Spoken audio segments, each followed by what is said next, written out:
What's up developers, and welcome back to a new video where we will be setting up Tailwind 3.0 inside our Laravel 9 project. Quick pause. Do you want to support the channel and want me to continue on creating content?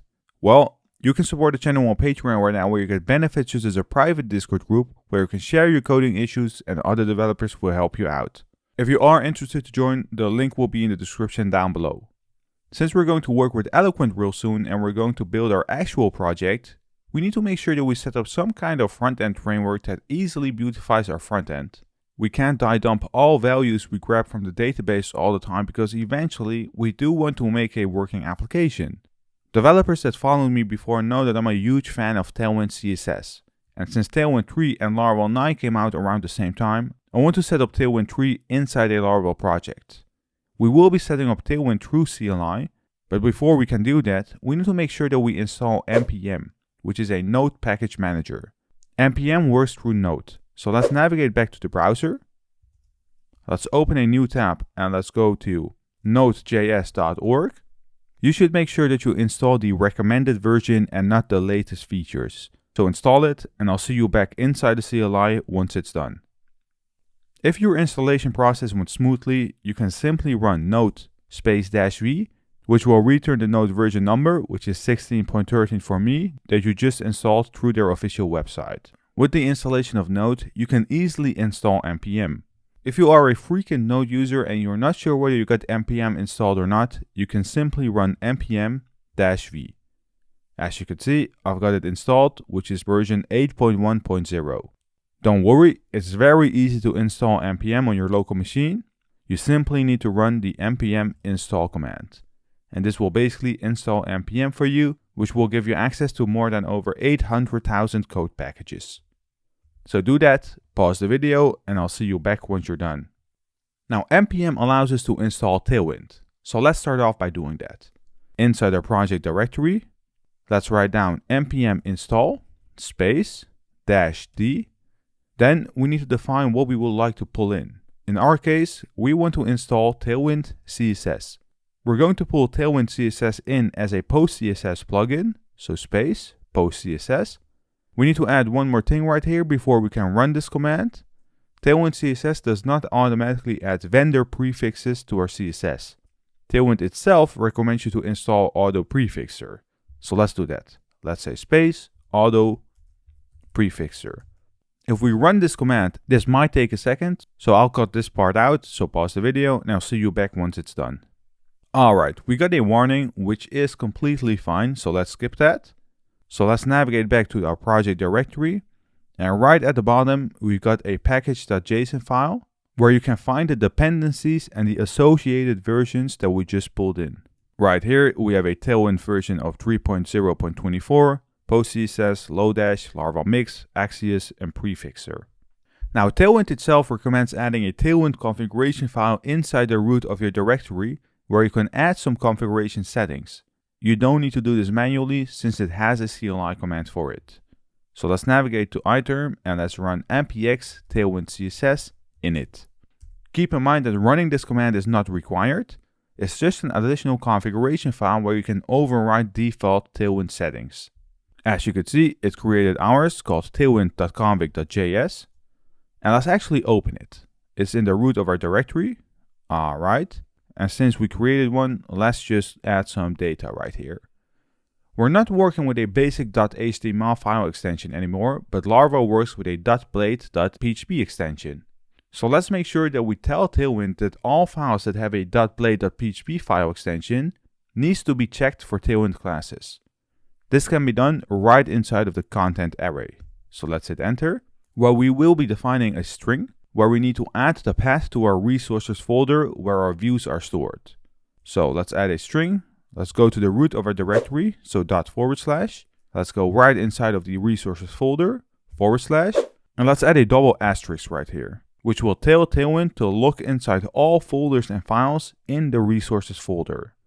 Then let's add a /, because we're going to add another asterisk followed with a file extension, so .blade.php. You don't want to add all files manually right here. So with the star in front of the .blade.php file extension, we're pretty much saying that every file that has this extension needs to be checked. Laravel uses Laravel Mix, which is a package that defines CSS preprocessors. The configuration of Laravel Mix can be found inside the root of our directory, inside the webpack.mix.js file. I won't go too in depth on what's on the screen right here, but Laravel Mix is basically saying that whatever is located inside the resources.js app.js file needs to be compiled to the public/JS file. And the same goes for our style sheet, which is the post CSS. So everything inside the app.css file of the resources CSS folder will be compiled to public/CSS. Since we installed Tailwind as a post CSS plugin, we could simply remove the comment that we have, call the require method, and pass in a string right here of the package that we want to require, which is Tailwind. Let's save it and close the file. Now let's open our app.css file inside the resources folder, CSS folder, and right here, we need to add Tailwind directives that will be replaced with Tailwind code right here. That can be done by saying add Tailwind, space, base. And let's close it off with a semicolon. Let's do it one more time because we need to pull in the components file as well. And the last one is Tailwind utilities. You might wonder where these files are coming from, so let me actually show it to you. The add Tailwind directive will look inside the Node modules folder, write down Tailwind right here, inside our Tailwind CSS folder in the Node modules, where it will look for the base.css file, the components file, and the utilities file that we have right here. It will basically grab all values and put it inside one CSS file. Right now, we are ready to compile our Tailwind through the CLI. We can do that by either running the npm run build command, which will compile everything once, but ever since Tailwind 3, default stylings will be added inside the style sheet and not the classes you add inside your view. What happens now is that once you add a new Tailwind class inside your view, it will rebuild the front end and only adds classes inside the style sheets that you've used. To prevent building our front end every single time we add classes, we should actually run the npm run watch command, which will build our front end every single time we save our view. Now the npm run watch command comes from the, let's open it, package.json file inside the script stack where we have a watch command. So let's run the command. Let's hit enter. All right. And apparently I made a typo. Oops, it's not Tailwind. Let's open the webpack.mix and let's say Tailwind CSS. Excuse me. Let's run the command one more time. And as you can see, it has been compiled into the CSS app.css file inside the public directory. So let's open it. Let me actually close off the Node modules first.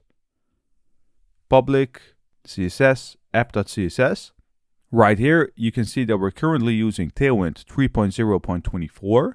And we have all these default stylings that we could use. So let's do that. Let's open our index.blade.php in the root of our directory, or basically in the root of our views directory, excuse me. Let's remove the h1, write down doc and hit tab. Right below our title, we obviously need to link our style sheet by saying link and hit tab.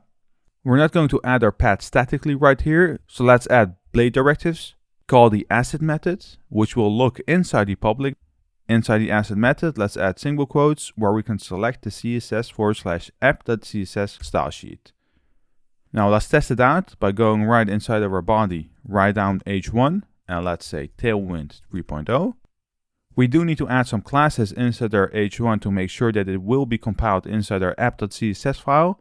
But before we do that, let's actually save it and let's go back to our Google Chrome, change the endpoint to /, where you will see that our styling is actually different than a default HTML page. So let's navigate back and let's add a couple classes to our h1. Let's say that the text is 3XL, the padding, so every axis is 2, and the font is bold. Save it, navigate back, refresh the page, and our styling has been changed.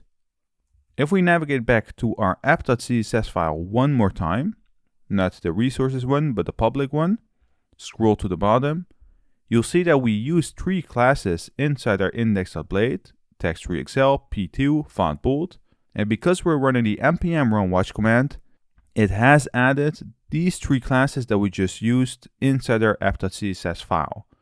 Am I happy with it? I'm not sure. A big advantage that you have right now is that you don't need to purge your CSS file anymore. With Tailwind 2, they basically gave you a CSS style sheet of 5 megabytes that you needed to purge, and in most cases people just forget that. So in a way, I'm kind of happy with it.